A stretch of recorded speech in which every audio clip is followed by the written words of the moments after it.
Mary Helen Dara, Taylor Automotive Family Women in the Driver's Seat. Today I'm here with Victoria Kimmel, fellow ambassador, and we are about to go inside and talk to a very dynamic woman. Who are we speaking with today? Thank you so much, Mary Helen. We are speaking with Caroline Lawrence. She is the founder and CEO of Emerge Services.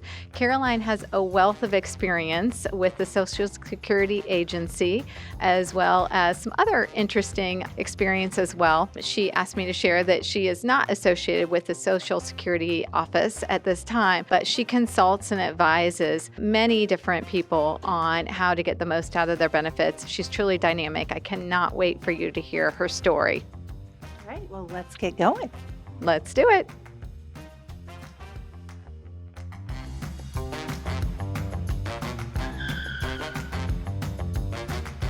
Hi, Caroline. Thank you so much for being with us today. It's a pleasure to have you. So let's get started. Can you tell me a bit about your history with Emerge Services? Well, with Emerge Services, I launched a business after working for the government for 34 years. Wow. So I actually was working for the Social Security Office, and I retired from there. Just to make the record straight, I'm not associated with the Social Security Office anymore, but I do help individuals navigate through the Social Security system. So once I left, I still was getting phone calls and people was asking me questions, about how do I navigate? I need help.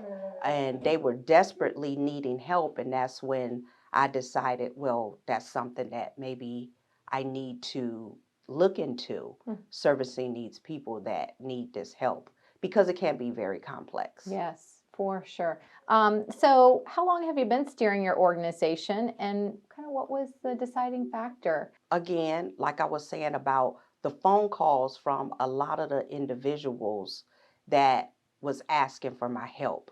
So it's like I left, but then I still had ties because individuals were still calling me because they knew I had that expertise. I would get calls saying, "Oh, you helped me." That was the turning point where I'm like, maybe, and it felt good. I mean, I felt like I was moving in purpose. I felt like I was actually impacting lives. When you can have individuals call you and say, you helped me and you impact my life, then that right there was like, okay, I think that is something that I want to pursue. I love that. And what led us to meet and led to this was meeting at the Lima All leadership class. And Yes. You're such a dynamic speaker. Thank you. I said, really appreciate that. Got to learn more about Caroline. So what are a few of the most challenging and rewarding aspects of what you do? One of the most challenging for me personally has been balancing. It's really hard to balance your personal life, especially when you're a giver and you want to help individuals and you're pouring into a lot of individual lives.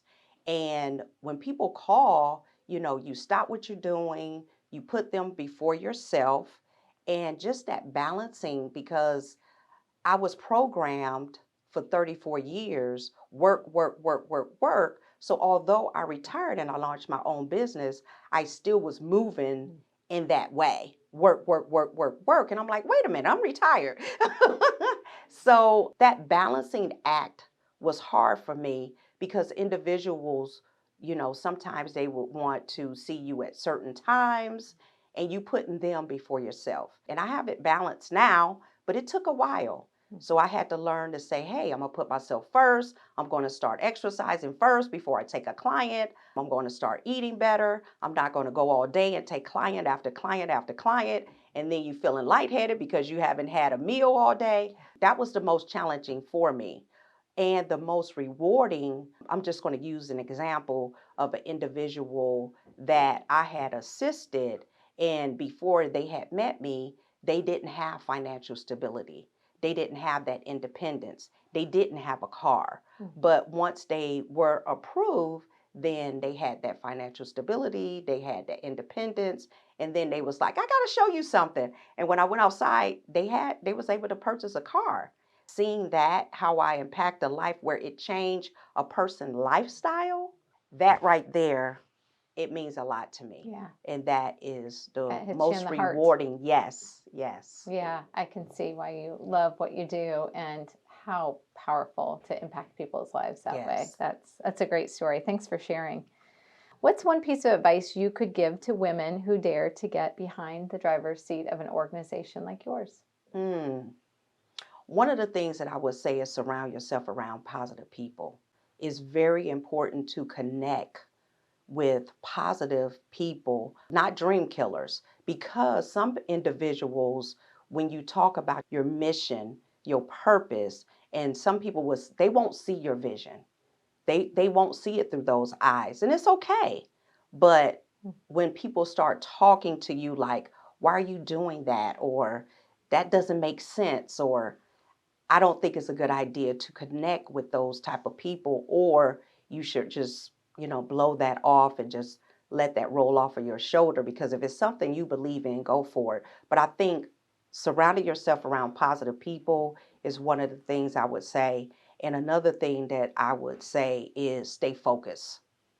It's not easy to stay focused. Sometimes you have to silence the noise around you, meaning that the distractions that come up, because being a mother or being a wife, being, an aunt, so many different hats that we play as women or just as individuals, it's so easy to get distracted. So you have to stay focused. And another thing I would say is have a strategy. I journal a lot. So write it down, write the vision down, make it plain, and set small goals. Small changes is big results. Even if you just write down one small thing and you accomplish it in 3 months, make a 3 month, 6 months, a year, and then look back at it and say, and check it off your list. But small changes bring big results. I do believe that. So staying focused, surrounding yourself around positive people, and having a plan and have a strategy and execute it. Because we can have a plan, but you have to activate it. You have to act on it. So during this journey, the different things that I wanted to accomplish, if I didn't take that step to make that happen, I wouldn't be where I am today. It'd only be a dream, right? Exactly. But you made it happen. Exactly. Yes. Yes. Boy, Carolyn, that was just chocked full of words of wisdom and really powerful advice. So I can't thank you enough for being with us today. Thank you. Thank you so much. I'm honored to be here, and thank you for this opportunity. Absolutely. Thank you so much, Caroline, for sharing those stories and words of wisdom that so many women will benefit from. Let's head down the road and see who's next in the driver's seat. Let's do it.